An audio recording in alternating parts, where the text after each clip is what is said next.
اگر عورت حج کا احرام باندھتی ہے اور اس کو جاتا ہے، اس کے کیا ضروری شرعی مسائل ہیں، یہ ضرور خواتین سنیں یا وہ مرد ضرور یاد کریں جس کے ساتھ کوئی خاتون حج پر جا رہی ہے۔ اگر حج کا احرام باندھنے سے پہلے حیض کے ایام شروع ہو جائیں تو عورت وضو یا غسل کر کے احرام باندھ لے گی، اور احرام باندھنے عورت کا تو احرام ہی یہی ہے کہ جو کپڑے پہننا چاہے پہن سکتی ہے، صرف ان کے چہرے کو کپڑا نہیں لگنا چاہیے، چھجے والی ٹوپی لگا لے، اوپر کوئی کپڑا ڈال دے تاکہ پردہ بھی برقرار رہے اور اس کا احرام بھی ہو۔ ہاں 2 رکعت نفل نہ پڑھے، اور جاتے ہی جو طواف قدوم سنت ہوتا ہے وہ طواف بھی نہ کرے کیونکہ ابھی اس کو ایام حیض چل رہے ہیں،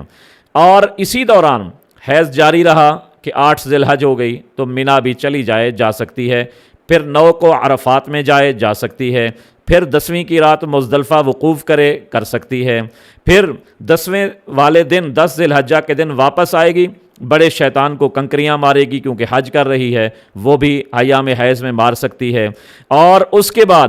قربانی کرنی ہے قربانی بھی کر سکتی ہے، پھر اس کے بعد قصر کرائے یعنی بالوں میں سے 1 پورے کے برابر اپنے بال کاٹ لے، اب وہ احرام سے پاک ہو جائے گی، احرام سے بری ہو جائے گی، پھر اب اس کو طواف زیارت کرنا ہے، تو اب ایام حیض جب تک ہیں تو وہ طواف زیارت نہیں کرے گی، اور حالت حیض کے اندر طواف وداع بھی نہیں کرے گی، باقی جو معاملات ہیں وہ سارے کر سکتی ہے۔